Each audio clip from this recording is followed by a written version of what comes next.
guys, good morning, afternoon, evening. For me, it's like 10:45 at night.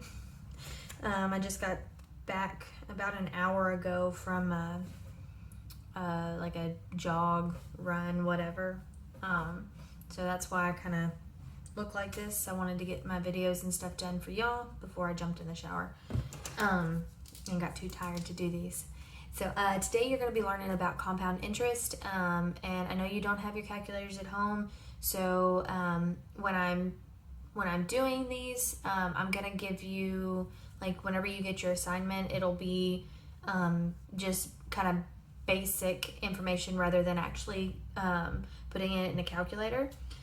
So if you had your calculator, we'd be working some things out, but since you don't, I'm going to be kind of modifying that for you.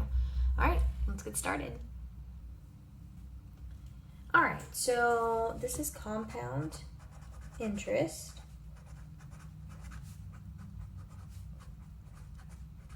Okay, and I don't know why. Like it really bothers me.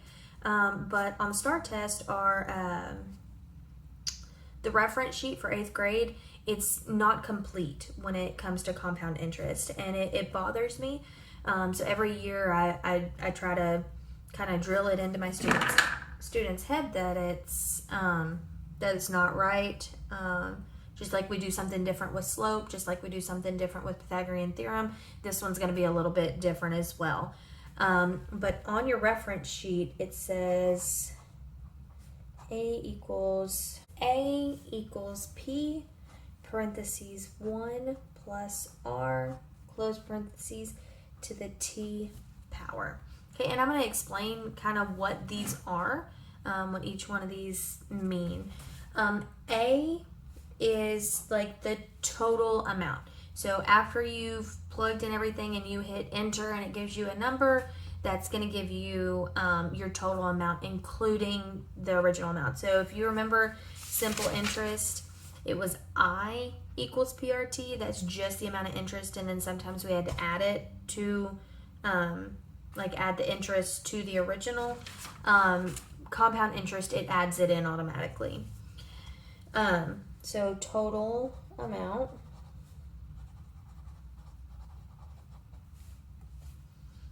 So total amount including principal. P is going to be your principal.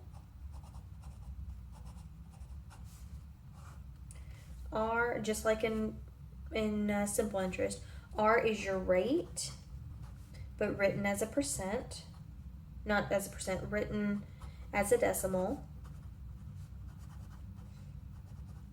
Just like simple interest. And T is your time. Okay, and T is time, and it's not in years. I wrote that just a second ago. It's times it happens. So times it compounds. Okay. So like if it says compounded annually for 1 year, well, that's happens one time a year, so then that T would be a 1. If it's compounded semi-annually happens twice a year. Think of the semi-annual sale at Bed Bath & Beyond. No, Bath & Body Works, sorry. Because it happens twice a year.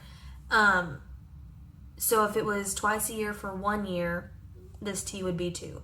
If it's twice a year or semi-annually for 6 years, then this T up here would be a 12. So that's one of the ways it's kind of messed up. But this is what the STAR test gives you. This is not the way we're going to do it in my class. It's the same concept. We're just adding one more thing. All right, so A equals P 1 plus R divided by N. And then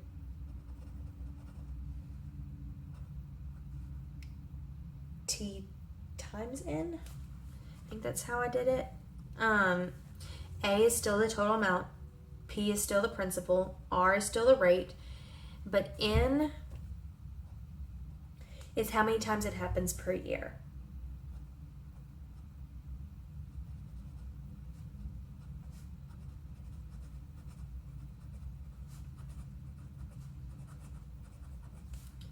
So for example, annually,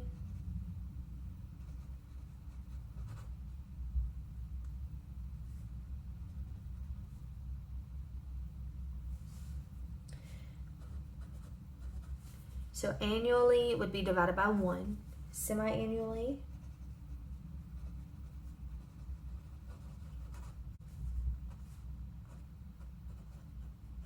is twice a year, so you would divide by 2. And this n up here is the same thing. So this is just the amount of time it happens. Like, we're going to do an example. I know it kind of sounds weird. Oh, and if this n right here, if it says it's compounded monthly, that's going to mean 12 times. So you would take your rate divided by 12, and then the years times 12. All right, so let's take a look at one.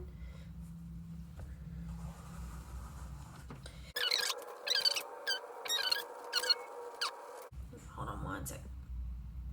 Sorry guys, I had to make sure I was spelling annually right. It is 2 N's. Okay, compounded annually, so that happens once a year. So we're gonna take this and we're just gonna put it in that form. That's all we're really gonna do is take this and put it into that. Okay, so we don't know the total amount, but we know that the principal is 1,000. 1 plus your rate is 4%. If you remember from our simple interest video, when you like to move it. So 4% is 0.04. So plus 0.04 divided by the number of times it happens per year. Well, it's annually, so it happens once per year. And then time is 3 years, once a year.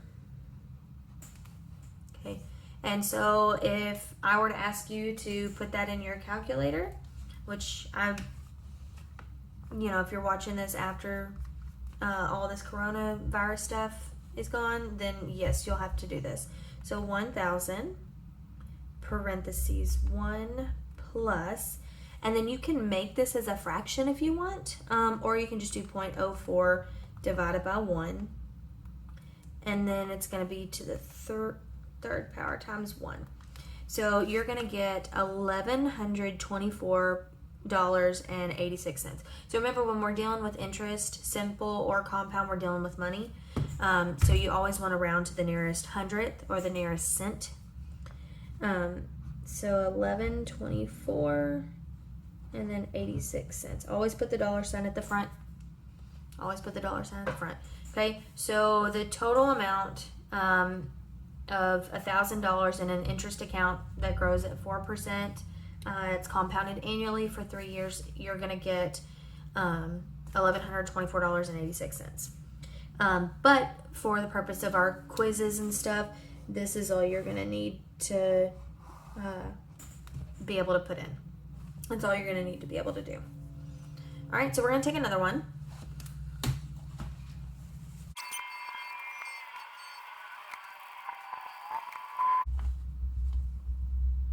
Okay, so it says John invested $2,000 into an account that's compounded semi-annually, has a rate of 6%. How much will he have after 4 years? It'll say with no deposits or withdrawals. And so what we're going to do is we're going to take this and we're going to figure out what these are. Okay, so we know it's going to be A equals P1 plus R n to the t power. So we know it's going to be in that type of form. The principal is the initial amount he started with. So he started with 2,000. So you got A equals 2,000. 1 plus the rate, which is 6%. If I change that to a decimal, move it. So 0.06%, or not percent, 0.06 divided by the number of times it's compounded a year. Well, it's semi-annually, so that's twice a year. So it's going to be divided by 2. And then it happens for 4 years. but it happens twice a year.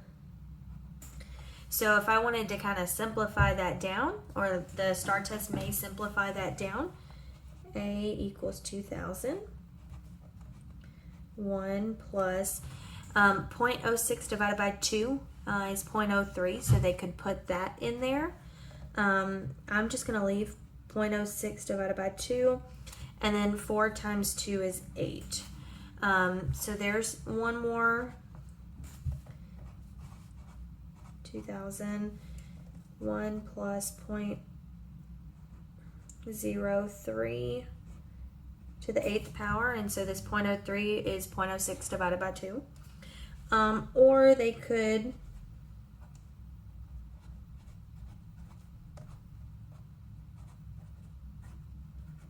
go ahead and combine the 1 plus 0.03 to 1.03. So you could have any number of these. You could have this one that has the 4 times 2 up here. So any of those would be answer choices of this. Now you'd have to figure it out on your calculator, but it's really not too difficult to put any of those in the calculator. We're going to do one more, and I want to apologize. I missed one up here. And it's quarterly. If you think of money, $4 quarters in a dollar happens 4 times per year. Okay. And now once you get into actual like finances, there's a lot of things that are compounded daily, and so that's a completely different formula. So we're not going to get into that. And even in the STAR test, I don't think they even have 12 times on there, but on the slight chance that they do give you like a field test question or something, I want you to be able to do it.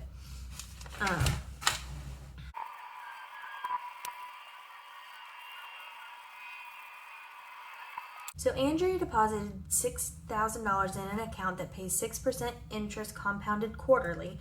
Which expression can be used to determine the value of his investment her investment after 5 years? My bad. Her investment after 5 years. So we're going to take this and we're just going to write it in form. All right. So A equals P 1 plus R divided by N to the T power. Okay. So the original starting amount is 6,000. 1 plus the rate is 6%. Move it. So it's going to be 0.06. It happens quarterly. So that's divided by 4 for 5 years. So 5 times 4. Now, answer choices are kind of simplified down.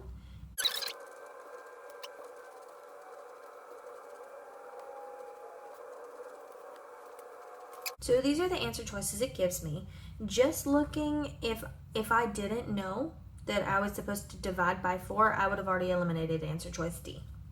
So that's why I don't like that the STAR test gives you this wonky formula. I'd much rather them give you like an honest formula like this one.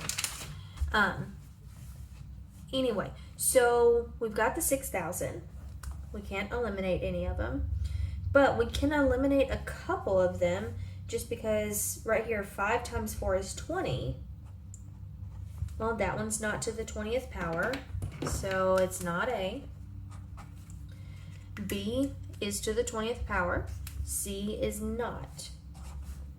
Okay, so we're looking for just eliminating. Okay, now the next part, we've got 1.06. We've got 1.06, but this 0.06 is divided by 4. So when you do 0.06 divided by 4, you get 0.015. 0.015. So we can eliminate this one. We eliminate B because you're supposed to divide it by 4 because it happens quarterly 4 times a year. So the answer choice is going to be D. Okay, so this was a relatively short video. Just make sure to come back tomorrow. Look at your Google Classroom. I might have a thing on quizzes or IXL. I really do like quizzes, just because you can keep going over and over and over again and make 100. Versus IXL, once you get to like 90% or whatever, it's like you do one question to get to 100. If you miss one, it docks you like 15 points. And so I think that quiz is a little bit more fair. Anyway, go ahead and check your Google Classroom in the morning. Talk to you later. Bye.